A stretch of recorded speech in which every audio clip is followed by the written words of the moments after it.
Hello everyone, I hope you're doing well. I had a very interesting email from a viewer of this channel who asked the most pertinent question that I think in answering it may be of some use to many others. He's essentially saying that he was remarking to a friend he was looking deeper into Christianity. We've explored a lot on the channel that many men are drawn to it for various reasons, political, traditional, spiritual and so on. I think we're finding ourselves in the West quite rootless, so people are searching into tradition in order to try and find these roots. Anyway, he mentioned that his friend is very much into the new atheist type, Sam Harris, Richard Dawkins and so on. And, gave him the typical new atheist response, ironically full of fire and brimstone as it tends to be.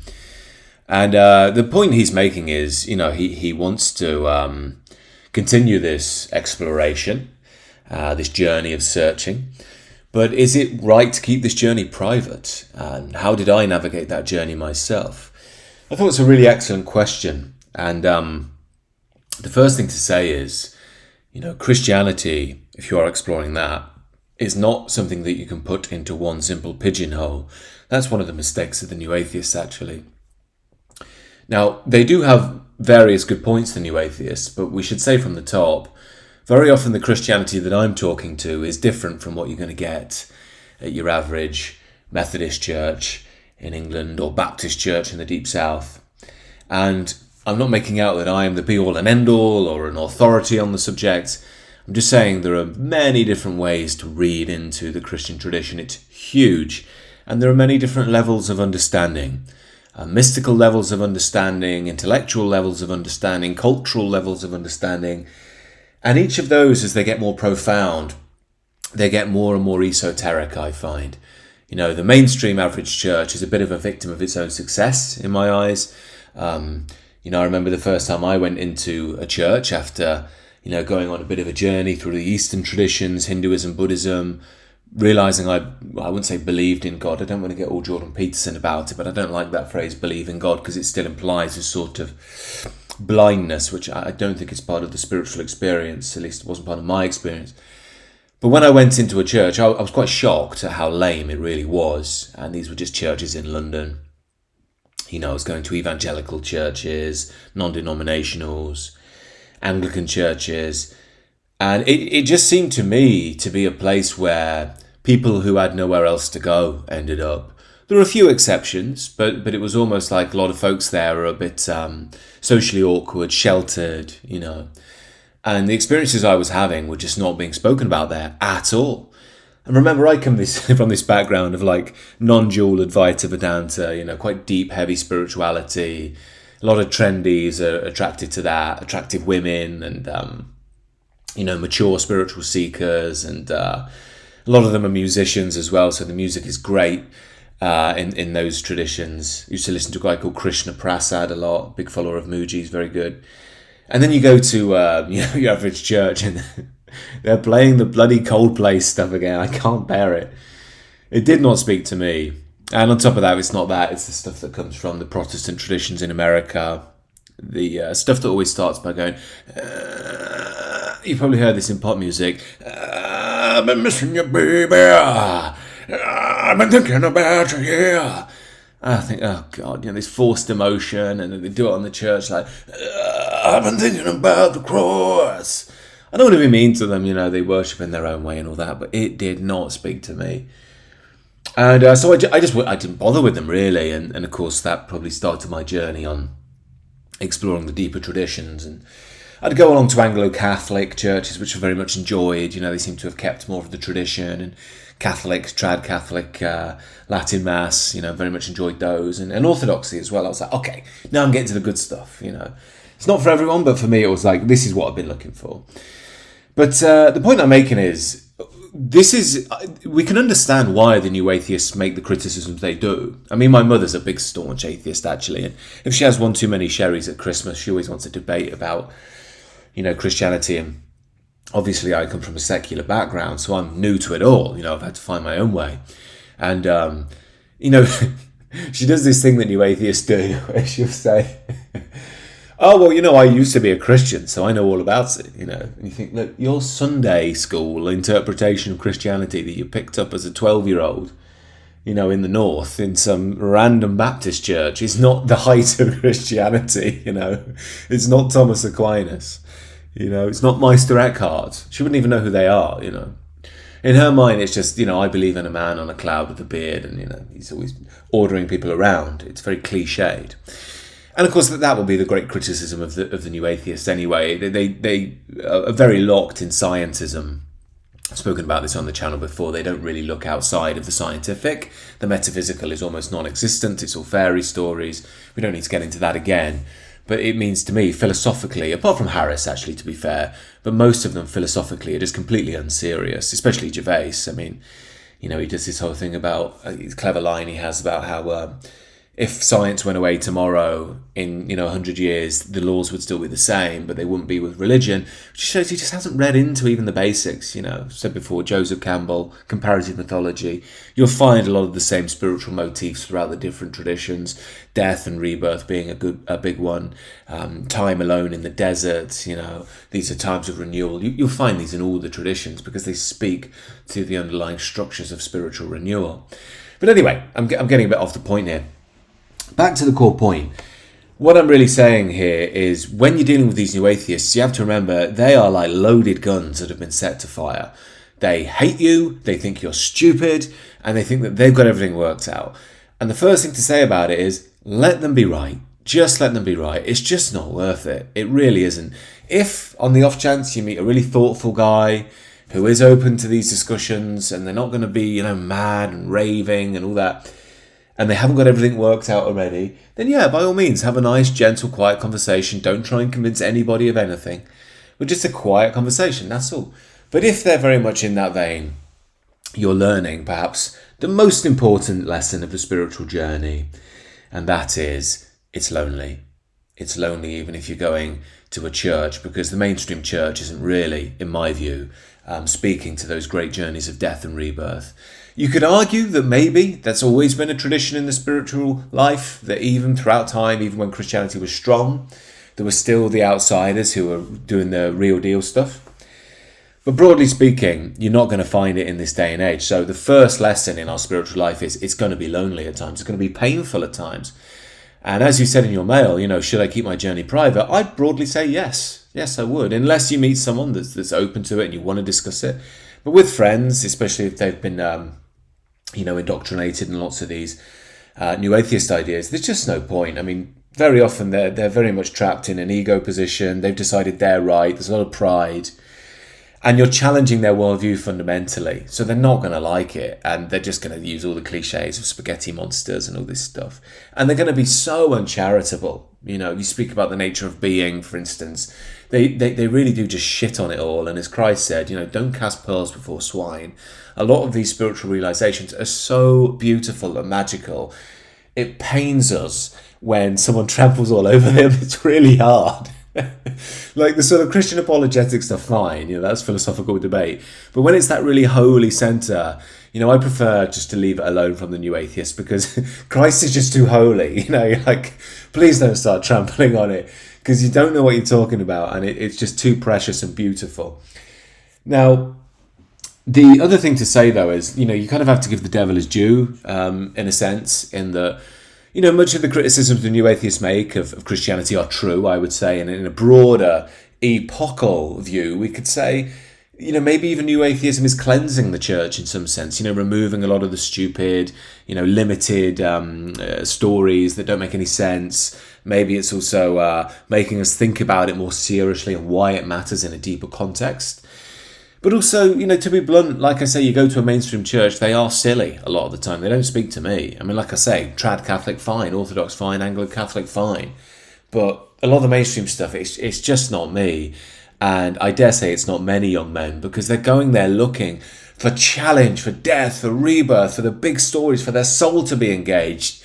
And they're just getting a lecture from a woman with a bowl haircut, who's reading from The Guardian. It's just appalling, really. And even outside of that, it's very milquetoast, it's very soft, and it's just not going to appeal to men who want to go on the big, meaningful, real spiritual journey. So what I'm saying here is, in your journey, I would just advise you keep an open mind, an open heart, and you pursue what you find to be the truth. And that means that may lead you outside of Christianity. Have the confidence to leave it. I think we all need to have that confidence within us, because the risk is that we just fall into the dogma. Now, if you're ready to go into the dogma, then that's a beautiful place that you've come to, but you need to get to that place yourself. That's where you reach the shore after being alone at sea. You can only reach the shore when you've genuinely been on the journey. I think jumping into the dogma ends up leading to, I joined a church and they were telling me to do X, Y, Z and it was really toxic for me. You're just not going to get it. You're not matured enough to truly step in to what is the real spiritual journey. And again, unfortunately, in my experience, most, not all, but most churches, they just don't know how to organise a hierarchy of one's spiritual journey. I've gone in there with serious questions and just left thinking these people do not understand me, and feeling really alone, and as always having to retreat to the internet and watch some arcane, podcast between some sort of Orthodox Serbian monk speaking to, some Catholic mystic. And it was recorded, 50 years ago, and some guy who's seeking like me has put it on YouTube, and he's got 300 views, but everyone's commenting like this is gold. That's most of our journeys now, because we're just not getting what we want. And to be honest, the mainstream church, if anything, is putting people off. This is why I've been saying recently, there's this news in the UK, Gen Z are going back to the church. I'm sure their desire for tradition is real, but what are they going to find when they get there? That's the big problem. The lesbian bishop with a bowl haircut? Probably. Or the milquetoast service, where it's just everything's humdrum, Coldplay, And this is why I think if you really are drawn to the real journey, you have to understand it's going to be lonely. And it was always like this. I mean, this is why I'm such a big fan of John the Baptist. He lives on the fringes of the town. He's not normal. To the town, he seems like a weirdo. And if you go on this journey, you are going to seem like a weirdo. And it is weird to the world. Isn't it? I mean, think about it. Like what it's all about. You do believe there is a God. There is a force at the heart of things. That's insane in the frame of modernity. Now, when you move into it, I personally believe the mind can't really grasp God.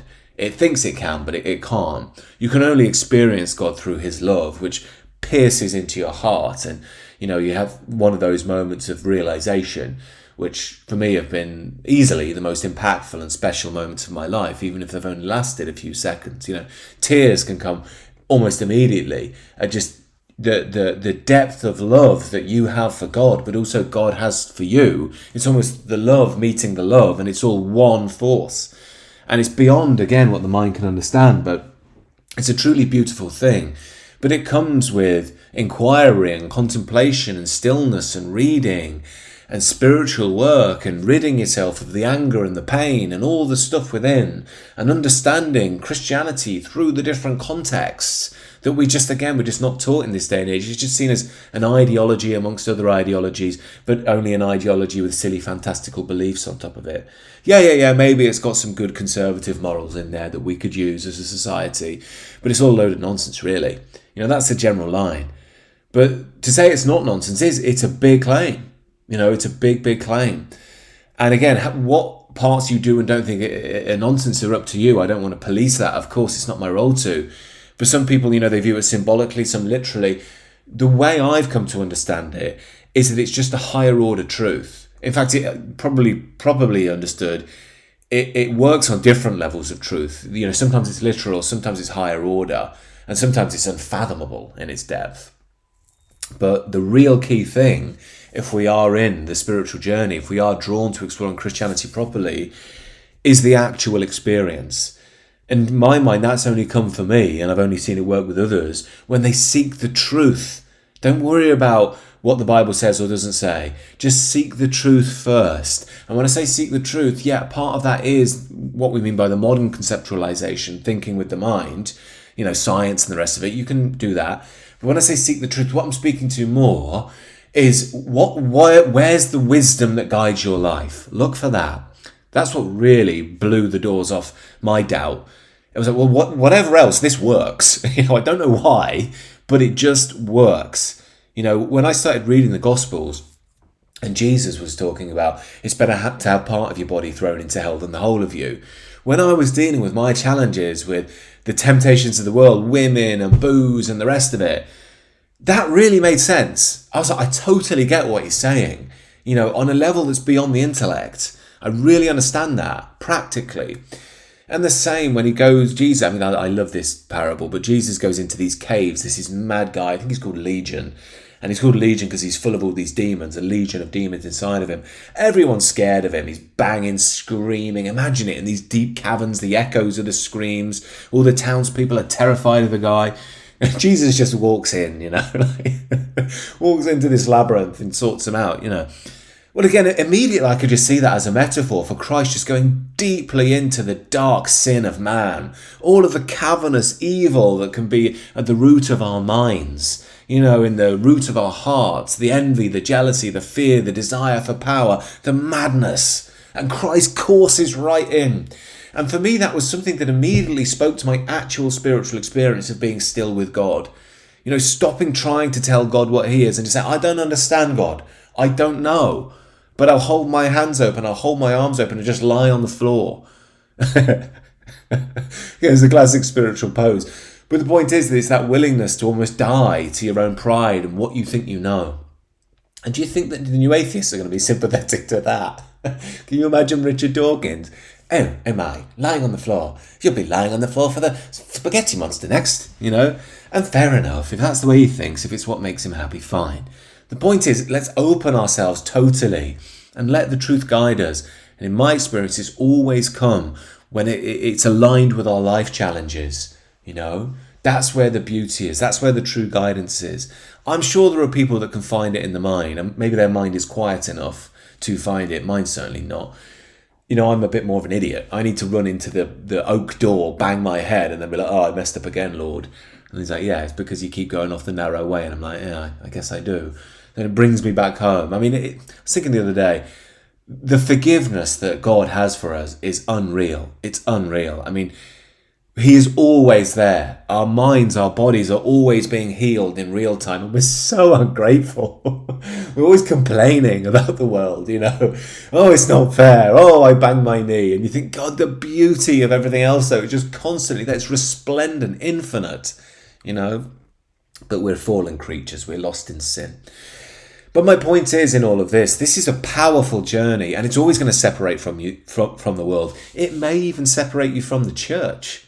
And a lot of people don't want to say that, but again, it's been my experience. It doesn't mean there aren't figures in the church who can help you, but the mainstream church, in my eyes, a lot of the time has just been made sick. It's got lost in liberalism, it's lost in literalism, it's too surface layer. Now, I'm not saying there aren't traditions out there that aren't, but it's going to take some searching, and you might even have to go through a lot of pain to find them.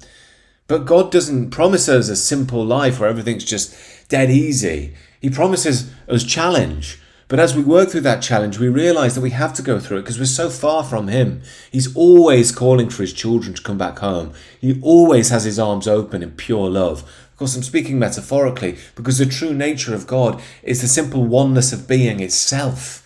It's a lovely line from Bob Marley, there ain't no hiding place from the Father of creation. I love that lyric. Even when we think we're somehow away from God, even in the complete darkness of new atheism, it's still all in the beating heart of God. But again, if people aren't interested in that, I wouldn't even open your mouth, Just let them think what they think. Most people I don't even speak about this stuff to. I'm very lucky. I've got this to let my feelings out, and people will get in touch and we'll chat. What I did before this was lots of coaching with men who were drawn to traditionalist initiation work. So I'm very lucky in that sense. But this all comes in time. It has to be a journey of our own. And when we do meet a brother on that journey, especially if we meet an elder, we're so lucky. We really are. And we have to remember on the spiritual journey, that brother, that elder may not be there for long as well. They may have to move on and do something else. We may have learned what we need to learn from them. And then it's back out into the wilderness. And it's scary in the wilderness. I know that from this 2 channels I've been trying to bring together of, the sort of masculine discipline on the one side and God's love on the other, which in my view are completely united in the Bible, especially in St. Paul. But when you're learning this stuff, you feel like, maybe I'm just wrong. Maybe I'm just a freak. You know, maybe the hippie liberals are all right. Maybe the Andrew Tate bros are right. But you have to have the confidence to stick with where your heart's calling you. And sometimes that means looking a fool, being embarrassed, getting things wrong, falling flat on your face. But the more you open your heart and say, okay, I think I got that wrong, I'm willing to learn again, the closer you get. And it's this wonderful authenticity. Each one of us is gifted with an authenticity that's unique to us. And when we express that, we truly are in the breath of God. And again, this journey isn't going to be for everyone. And for those who are in the world, let them enjoy the world. If you can, enjoy it with them where you can. But broadly speaking, this stuff is not for the faint-hearted. And again, it's not worth discussing with new atheists. Just let them be, enjoy a football game, share a beer, do whatever you do. But this stuff is outside of that. And it's a whole other journey altogether where very few people are going to really understand you. If you do need some help with this, I hope I can be one of those who does understand you. You can always reach out to me, do the one-on-one work, do the next intake for the group work if you're interested. Got a new course I've just released as well if you're interested. Or you can just join the Substack, become part of the community, and join the monthly calls as well. Anyway, do take care, fellas. Hope you enjoyed the video. Hope you got something from it. Speak again soon.